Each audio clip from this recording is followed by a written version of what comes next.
अवांखे update कंदा हलूं। Breaking news आहे। खैप्रो मां कुछ ॾींहं अॻु कुते जे ॾाहण सबबि ज़ख़्मी थियल 2 नींगरनि मां हिकु दम ॾेई छॾियो आहे। अफ़सोसनाक ख़बर आहे। ख़बर अवां सां शेयर कयूं पिया। ॻोठ खाजड़ी में रोलू कुतनि जो ॾाढ़ियल नींगर भारूमल कोल्ही वैक्सीन न थियण सबबि फौत थी वियो आहे।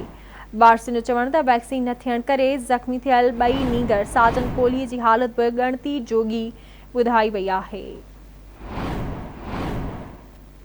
खैप्रो मां अवांखे अपडेट कयूं पिया। कुछ ॾींहं अॻु कुते जे ॾाहण सबबि ज़ख़्मी थियल 2 नींगरनि मां हिकु दम ॾेई छॾियो आहे।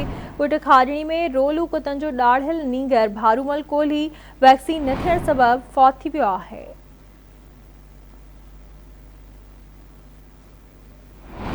तफ़सील मालूम कंदासीं असद शाह खान। जी असद, अपडेट कजो।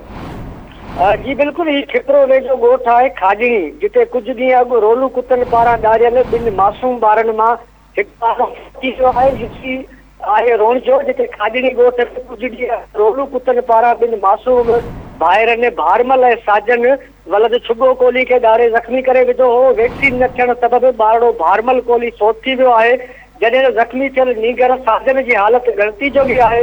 वारसन मूजिबि सरकारी अस्पताल जा चकर काटे काटे थकी पियासीं, पर वैक्सीन न मिली सघी। गुरबत ऐं मिसकिनी सबबि प्राइवेट वैक्सीन न कराए सघियासीं, जंहिं सबबि हिकु फौत थी वियो आहे। जी महिरबानी।